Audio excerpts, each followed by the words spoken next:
Hello welcome back to my channel. നമ്മളിന്ന് വന്നിട്ടുള്ളത് ഒരു കിടുക്കാച്ചി ഡ്രിങ്കുമായിട്ടാണ്, ഡ്രാഗൺ സോഡ.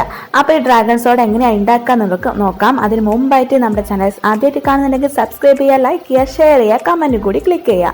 അപ്പോൾ ഇത് ഹാഷ് ഓൺ ട്രെൻഡിങ്, അതായത് ഒന്നാമത് ട്രെൻഡിങ്ങിലായിട്ട് വന്നിട്ടുള്ളൊരു സംഭവമാണ് കേട്ടോ. അപ്പോൾ അതെങ്ങനെയാണ് നമുക്ക് ചെയ്യാമെന്ന് നോക്കാം. അപ്പോൾ അതിനായിട്ട് നമുക്ക് വേണ്ടത് കുറച്ച് കറിവേപ്പില, പിന്നെ കുറച്ച് കാന്താരിമുളക് വേണം. അത് ഏതാണെന്ന് വെച്ചാൽ എടുക്കാം. പച്ചാണെ പച്ച, ഇവിടെ വെള്ളയാണ് കേട്ടോ കിട്ടിയിട്ടുള്ളത്.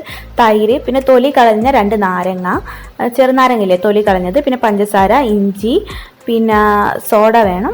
ഇത്ര ഐറ്റംസ് മാത്രം മതി കേട്ടോ ഇതിനായിട്ട്, വേറെ ഐറ്റംസ് ഒന്നും വേണ്ട. ഇനി നമുക്ക് എന്ത് ചെയ്യാം, ഇനി നമുക്കിത് ഉണ്ടാക്കാനായിട്ട് നമ്മൾ എടുത്ത കാന്താരി മുളക്, പിന്നെ ഇഞ്ചി, പിന്നെ 2 ചെറുനാരങ്ങ, അതായത് തൊലി കളഞ്ഞെടുക്കണം കേട്ടോ. എന്നിട്ട് അതിലേക്ക് കറിവേപ്പില അതും കൂടി ഇട്ടതിന് ശേഷം നല്ലതുപോലെ കുത്തിയിട്ട് നമ്മൾ ചതച്ചെടുക്കുകയാണ് കേട്ടോ ചെയ്യുന്നത്. നല്ലതുപോലെ ചതയ്ക്കുക.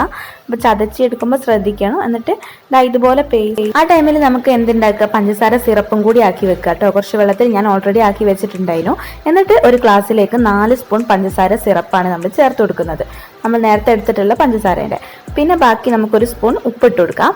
പിന്നെ നമുക്ക് നമ്മുടെ ഇഞ്ചിയും കാന്താരിയും പിന്നെ കറിവേപ്പിലയും ഒക്കെ നാരങ്ങയൊക്കെ ചേർത്തിട്ടുണ്ടാക്കിയ നീരുണ്ടല്ലോ, ആ നീര് കൂടി ഒരു 2-3 സ്പൂണ് ചേർത്ത് കൊടുക്കാം.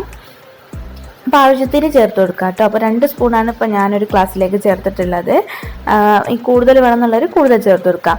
ഇനി നമുക്ക് തൈര് ചേർത്ത് കൊടുക്കാം. ഒരു 3-4 സ്പൂണ് തൈരും കൂടെ ചേർത്ത് കൊടുക്കാം. അപ്പോൾ നമുക്ക് നമ്മുടെ ടേസ്റ്റിനനുസരിച്ച് ഇതിൻ്റെ അളവൊക്കെ വ്യത്യാസം വരുത്താം. കുട്ടികൾക്കാണെങ്കിൽ കുറച്ചും കൂടി എരി കുറയ്ക്കാനായിട്ട് മുളകിൻ്റെ പേസ്റ്റ് ഉണ്ടല്ലോ, അത് കുറച്ചിട്ട് കൊടുത്താൽ മതി.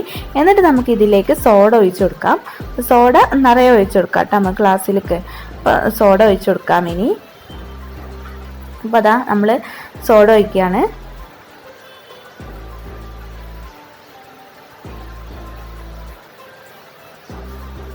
കുറച്ച് ഒഴിച്ച് കൊടുത്തിട്ട് അതിനനുസരിച്ച് ഇങ്ങനെ ഇളക്കിക്കൊണ്ടേ ഇരിക്കുക.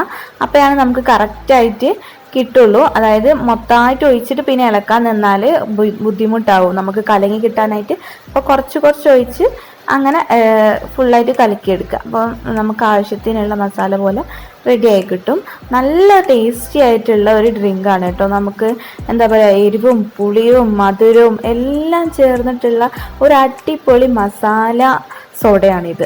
മസാല സോഡ എന്ന് പറയുമ്പോൾ എന്താ പറയുക, ഡ്രാഗൺ സോഡ എന്ന് പറയാൻ കാരണം നമുക്ക് എരിവ് കൂടുതൽ ഇട്ട് കഴിഞ്ഞാൽ നല്ല സ്പൈസി ആയിട്ട് കിട്ടും, മധുരം കൂട്ടിയിട്ട് കഴിഞ്ഞാൽ നല്ല സ്വീറ്റ് ആയിട്ടും കിട്ടും. അപ്പോൾ എല്ലാവരും ഇതൊന്ന് ട്രൈ ചെയ്ത് നോക്കുക. അവിടുത്തെ വീഡിയോ ആയിട്ട് നമുക്ക് വീണ്ടും കാണാം. Stay to my channel. Bye by.